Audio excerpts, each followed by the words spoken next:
Hello everyone, আমি fit and smart gym থেকে সুব্রত সাহা বলছি। আমি প্রায়ই স্কোলিওসিস একটা ইস্যু নিয়ে প্রায়ই কথা বলি আপনাদের সাথে। তো আজকে আমার সামনেই একজন এক্সাম্পল আছে। আমি সেই এক্সাম্পলকে নিয়েই বলবো যে স্কোলিওসিস পেশেন্ট হলে তাকে আমরা অ্যাকচুয়ালি কীভাবে ট্রিট করি, তাকে কী রকম এক্সারসাইজের থ্রুতে আমরা কিউর করি।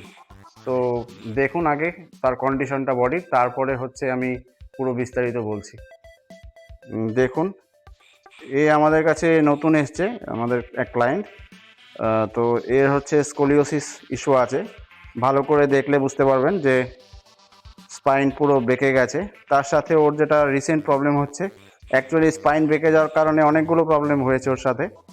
তো তার মধ্যে রিসেন্ট যে প্রবলেমটা হয়েছে সেটা হচ্ছে ওর রোটেটর কাফস রাইট শোল্ডারের খুব প্রবলেম হচ্ছে, যার জন্য হাত ঠিক করে রোটেট করতে পারছে না, প্লাস কোনো হ্যাভি কিছু ওপরে তুলতে পারছে না। তো এটার জন্য আমরা বেশ কিছু কিউরিটিক এক্সারসাইজ করাবো। তো আপনাদের সাথে সেই বিষয়ে শেয়ার করব যে কী ওকে আপাতত এক্সারসাইজ করিয়ে কতটা ঠিক করা যাবে, আর আস্তে আস্তে ওর ট্রান্সফরমেশনও আপনাদের সাথে শেয়ার করব। কর, এবার এক্সারসাইজটা কর। ভালো করে খেয়াল করলে বুঝতে পারবেন যে ওর প্রবলেমটা কী হচ্ছে। তোল নর্মালি।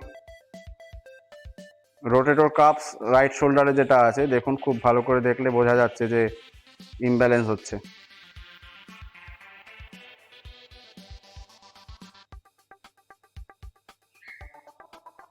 এখন যে এক্সারসাইজটা করছে এটা হচ্ছে arm circle front to back.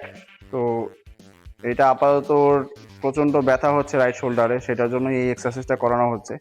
কিছুটা যদি হয়, আর স্কোলিওসিস তো আপনি দেখতেই পাচ্ছেন, আপনারা দেখতেই পাচ্ছেন যে মেরুদণ্ড পুরো বেঁকে গেছে।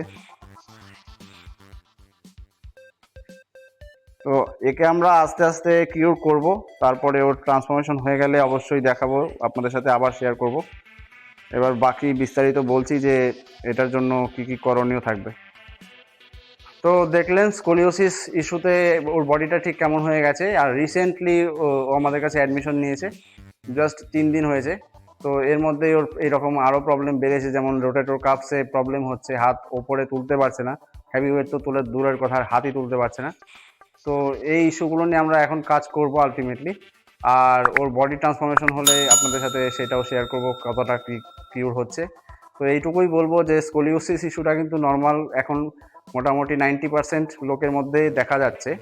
আপনারও হতে পারে এই প্রবলেম। তো যদি এরকম প্রবলেম ফেস করে থাকেন অবশ্যই ডক্টরের সাথে কনসাল্ট করুন, মানে অর্থোপেডিক ডক্টরের সাথে, অথবা আপনার যদি জিম করে থাকেন তাহলে জিমের ট্রেনারের সাথে যোগাযোগ করুন, আর নয়তো আমাদের সাথেও যোগাযোগ করতে পারেন। আমাদের ফোন নাম্বার তো ভিডিও স্ক্রিনে দেখতেই পাবেন। তো পরবর্তীতে আমি আবার কোনো ভিডিও নিয়ে আসবো, ব্যায়ামের ভিডিও নিয়ে। তো ততদিন আপনারা সুস্থ থাকুন, ভালো থাকুন, পরে আবার দেখা হচ্ছে।